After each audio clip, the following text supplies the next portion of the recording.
እሺ በቃ ሆቴል ጠብቃለሁ። አልገባኝም። ሆቴል? እሺ አሁንስ ምን እየተካሄደ ነው? ልታስረዳኝ ትችላለህ? አደይ ይኸውልሽ፣ እኔም ግራ ስለገባኝ እንጂ ከሷ ጋር መሆን አልፈልግም። ባትፈልግም ተቀበል። ትሰማኛለህ? ከዚህ በኋላ ፍቅር አጠገብ ብትደርስ ማስጠንቀቂያ አይደለም። ዛሬ ገጀራው ተይዟል። ያንተ ዕጣ ፈንታ እሱ ነው የሚሆነው። እሺ እንደማትረባ እንዴ ተው በቃ ነጭ እንዴ በቃ እናንተ ሄዱ። እኔ ትንሽ እሱ ነው ዋው። እሺ ነኝ። ትሰምኛለሽ? ከዚህ በኋላ ከህይወታችን ትወጫለሽ። ድጋሚ ስለኔም ሆነ ስለ አደይ መናገር አትችይም። ተጠንቀቂ። እሺ ልቀቀኝ። ምን እያደረክ ነው?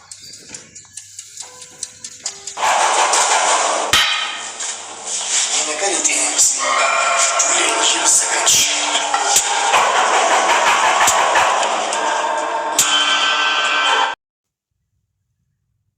አደይ እንግዲህ ሁልጊዜ እንደምላችሁ ነው።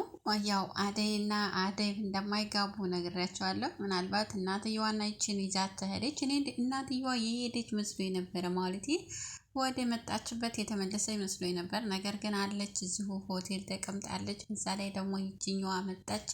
ሁልጊዜ እኔ ዴቭን ለማግባት ገና ከልጅነት ጀምሬ የማቅደው ነገር ነው። አሁን ደግሞ ማም እየጠርታኛለች። ስለዚህ እሷ እንዳለች ነው የሚሆነው።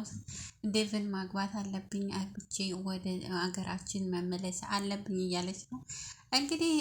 አደይም አየቻቸው አብረው ሆነው እሱ ሂጂልኝ እያለ ነበረ። እኔ አንቺን አልወድሽም አልፈልግሽም እያላት እያለ በመንገድ ላይ ከዛ አደይ መጣችና ከዛ ምንድን ነው የምትሰሩት እናንተ ሁለታችሁ እዚህ? ለምንድን ነው ከእሷ ጋር የሆንከው? ይህንን እኮ አንተ ብትወደኝና ለዘለቃው ብታስበኝ ለክብሬ ታስብልኝ ነበረ፣ እንደዚህ አትሆንም ነበር እያለች በቃ ጮኸችበት። እሱም ተናደደ። እሷ ደግሞ በደብዬ ሆቴል ነው ያለሁት ታውቃለህ ሆቴሉን ብላ ዳበሳ አድርጋ ጥላው ሄደች ማለት ነው። ነገር ግን እናትየዋ በፍጹም ሰራተኛ እንድታገባ ወይንም ደግሞ እንትኔን ማለት ክብሬን ዝቅ እንድታደርገው አልፈልግም። እኔ ሰራተኛ ቢያገባ የምን ክብር ነው ዝቅ የሚለው? ሰው የራሱን ኑሮ ተተስማማው ተተዋደደ የራሱን ኑሮ ነው የሚኖረው እንጂ ሌላ ሰው መጥቶ የእሱን ኑሮ አይኖርለትም። ስለዚህ የእሷ አባባል ጓደኞቼ እንትን ያወራሉ፣ ስሬ እንዲያወሩ አልፈልግም። ልጅሽ ሰራተኛ ገባ እንድባል አልፈልግም። ይቺ የተማረች ናት፣ ስራ ያላት ናት፣ የነቃች ናት። ስለዚህ እሷን ነው ማግባት ያለብህ። እናም ደግሞ ኩራት ይሰማኛል። እሷን ታገባ፣ ያችን ታገባ ሰራተኛ፣ በዛ ላይ ደግሞ የገጠር ልጅ የሆነች ቤተሰቧ ገጠር፣ እሷ አልተማረች እና እሷን እንትን እንድታገባ አልፈልግም እያለችው ነው እንግዲህ። ዴቭ በጣም ተናዷል፣ ተቸግሯል። እንዴት አድርጎ ወዴት አድርጎ እንዴት በቃ እንዲመልሰው ፍላጎት አለው። ግን ሌሎቹም እንግዲህ አደይና ዴቭ እንዲታረቁ እየፈለጉ ነው። እነሱ ሁለቱ እንዲጋቡ እየፈለጉ ነው። ነገር ግን አንድም ስራቸው ተጠክቶ ምንም ያላቸው ነገር የለም። ሩታ ደግሞ ያው ዶክተሩን ትወደዋለች። ዶክተሩ ደግሞ የሚወደው አደይን ነው። እንደውም እንድትለያይና ከዴቭ ጋር ያላት ግንኙነት እንዲቋረጥ ነው የሚፈልገው እንጂ ስለ ሩታ ስለ ሌላ ነገር ምንም የሚያስበው ነገር የለም። እንደውም አይታየውም ከሷ ውጪ፣ ከአንቺ ውጪ ወደ ውጪ እንደሚባለው ማለት ነው። እና ሩታ በጣም ስለምትወደውና ስለምታፈቅረው አደይን በተደጋጋሚ ከዶክተሩ ጋር ስለምታያቸው ሄዳ ብቻ ቤቷ አንቺ እሱን እየጎዳሽ ሆኖ አንቺ እዚህ ቁጭ ብለሽ ትስቂያለሽ፣ ትጫወቻለሽ። ዴቭ እዛ መከራውን ያያል፣ ስቃውን ይበላል። በአንቺ ፍቅር ምንድን ነው ፍላጎትሽ? ከዶክተሩ ጋር ያለሽ ግንኙነት ምንድን ነው? አብረሽ ነው ሁልጊዜ የማይሽ ነው ያለቻት። እንግዲህ በጣም ተናዳ ነበረ ሩታ። እንግዲህ ዴቭና ማን ነው ዶክተሩና አደይ አብረው እንዳይሆኑ ፈርታለች። እንግዲህ እሱ ነገር የማይላት ሩታ ናት። ብቻዋን ነው እንጂ የምትወደው ደግሞ የፍቅር ይሆን ምን ይሆን ብቻ ምንም የምታውቀው ነገር የለም። ብቻ እሱ ጋር ስትሄድ እሱን ስታስታውስ ደስ ይላታል። እሱ ጋር ስትሄድም እንደዛው ደስ ስለሚላት ብቻ እሱን ለማግኘት እሱን በቃ ለራሷ ለማድረግ በጣም ትጥራለች። ነገር ግን እስካሁን ድረስ እሱ ምንም አልተረዳትም ማለት ነው። እንግዲህ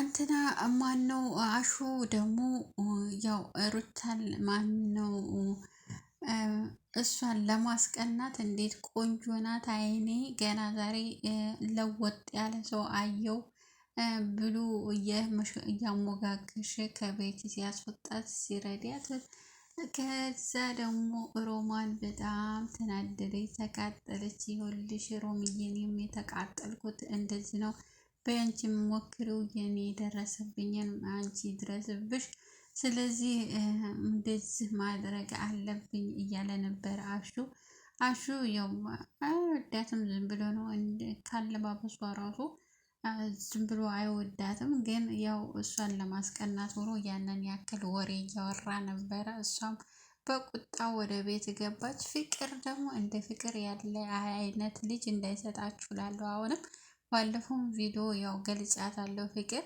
እንግዲህ ለሌላ ሰው ብላ ታግታ ምንም ሲያደርጋት እኔ እንዲህ ሊያረገኝ ነው፣ ስለዚህ ቶሎ ብላችሁ ብር አስገቡ፣ ይህን ያህል ብር ታስገባችሁ እለቅሻለሁ ብሎኛል ብላ እንግዲህ እያለቃቀሰ ይደውላ ነበር ወደ እናቷ። ነገር ግን ዴቭና ባቡሬ ጉድ መስራት አለብን፣ ይህን ሰውዬማ የት ነው ያደረጋት፣ አንተ ቦዳ እኔ በወዴ ሄደን ማየት አለብን ብሎ ነበረ። እውነትም እንዳሉት ጉድ ሰሩት ማለት ነው። እና ሲደበድቡት ምን ሲሉ ተዉት በቃ ብላ ደግሞ ገላገለች ማለት እኔ ፍቅር ሳይዛት አይቀርም፣ ፍቅር ከዳኒ ፍቅር ሳይዛት አይቀርም ማለት ገንዘብ እንዲያገኝ ረድተዋለች። በዛ ላይ ደግሞ የሆነ ተሱ ጋር አብራው እንድትሆን ትፈልጋለች። አላገኝህም አልፈልግህም ትልና ከዛ ትሄዳለች። ወረቀቱን እኔ አይደለሁም የሰጠኋቸው፣ እኔ አንተ ጋር የነበርኩ ጊዜ ሰርቀው ነው አግኝተውን ነው ከቤት ሲፈልጉ፣ ስለዚህ እኔ አይደለሁም የሰጠኋቸው፣ ይሄን ሁሉ ለምን ብላ ታስረዳዋለች ማለት ነው። እሱ ተናዶባት ነበረ። አንቺ ነሽ አሳልፈሽ የሰጠሽው አምንሽ ነበረ ነው ያላት። ነገር ግን እሷ አይደለችም አሳልፋ የሰጠችው፣ በጣም ጥብቅ አርጋ ይዛ ነበረ። ይሄ ሁሉ የምታደርገው ስለምትወደው እና ስለምታፈቅረው ነው ማለት ያው ግልጽ ሆኖ አልታያትም እንጂ ፍቅሩ ከሱ ጋር ብትውል ደስ ይላታል ማለት ነው። የኔ ፍቅር ምናምን ሲላት እንደዛ እንግዲህ ገጀራው የሚባለው ሰውዬ ተይዟል። የሊሊ ወንድም ነኝ እያለ ነበረ።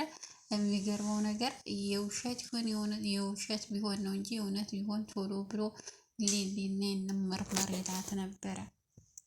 ግን እንደዛ አላደረግም። እንግዲህ ቤዛ ትለቀቃለች። ቤዛ ተንኮለኛዋ ያው መጥታ እንግዲህ የሆነ ታተረማምሰዋለች ከገጀራው። ቤዛ ትሻላለች።